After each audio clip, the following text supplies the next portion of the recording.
Hey everyone, it's Justine from It's Just Paper, and I'm so excited to be a part of this year's Advent Calendar. Let's open up today's box and make something pretty.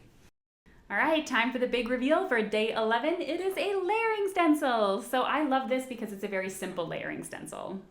Look, even my little assistant can't help but grab it.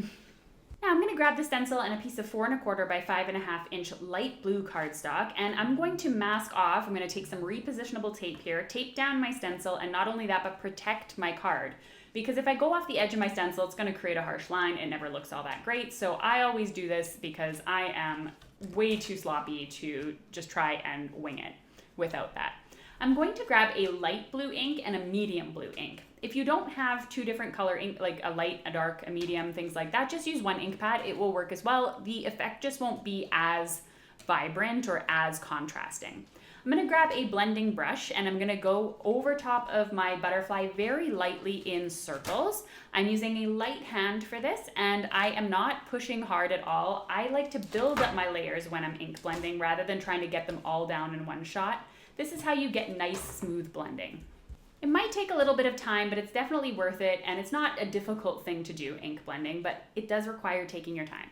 All right, so when I'm finished with my lightest color, I'm going to grab a color that is darker or slightly darker, and like I said, if you don't have that, then just keep going with the same ink pad. That's also fine. And what I'm going to do is go in on just the edges. I'm not going towards the center. I am only inking up the edges of the butterfly. And this is going to create a lot of depth in my butterfly, make it look like I used several layers of layering stencils rather than something super simple like this one. So as you can see, as I'm darkening up the edges, it's looking even better. It's got more depth. It's looking more realistic. Then I'm just going to remove my tape here, and I'm going to place the other layer of the butterfly over top. This is really nice and a simple layering stencil, so it's very easy to line up. It's not difficult at all. That's another thing I love about it. And again, I'm going to protect my areas by taping down my stencil. I'm now going to grab a dark blue ink pad, and like I said, if you don't have a dark blue, just go over with the same ink again and just make it even darker. And I'm gonna go over the center. Now you can see I start in the center and blend ever so slightly to the edges, but I am making the center darker than the edges. If you have two ink pads, you can do that as well. Blend the darker one in the center and then the lighter one towards the edges. That works too. But I just use a light hand and therefore don't need as many colors. And you can see how beautiful that turned out. We're going to do another butterfly here, and I'm going to show you the opposite way, where when we layer the second one, we're not going from the middle outwards, but from the outer edges towards the center. That way you can decide when you're card making and creating a card like this one, which butterfly technique you want to try out and which one you think works best. One thing I love about blending brushes is you really don't have to clean them. You can just rub them off on copy paper until the ink stops coming off, and then you can use them with a different color or a darker color or whatever.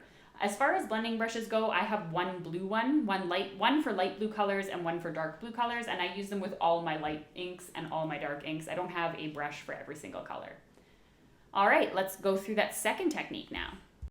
All right, let's skip ahead to the second stencil here because we've already stenciled the first one in the first time, and I don't want to waste anyone's time here doing that a second time. So I blended the first layer the same as I did before, and this second layer, again, protecting my surface, I'm going to layer from the outside towards the center, meaning the edges are going to be dark, and I'm going to lighten it up towards the center, the opposite of what I did on the butterfly below, and then you can see which one you like better.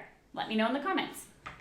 All right, let's see how this turned out side by side with the butterfly we created the last time, and then we are finished our background.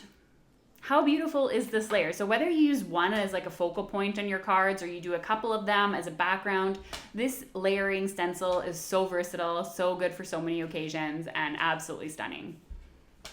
Now I decided that my card could use a little bit of silver splatter on it or something like that, so I grabbed a silver ink pad.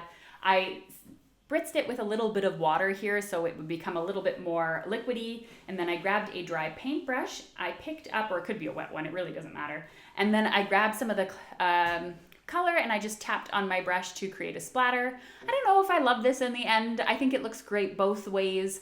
I think with the splatter or without, both of them are fine. And as for my sentiment, I decided to glue it onto a piece of holographic cardstock and place it on my card. In order to match the silver splatter, I heat embossed my sentiment in silver embossing powder. I added a little bit of foam tape for some dimension, and that was it. Just kidding. If I were to create a card without some little gems or jewels, that would be weird. So I'm adding some silver confetti on here in little triangle shapes on the card. And here is a final look at the card that you can create with today's stencil that you got in your advent calendar.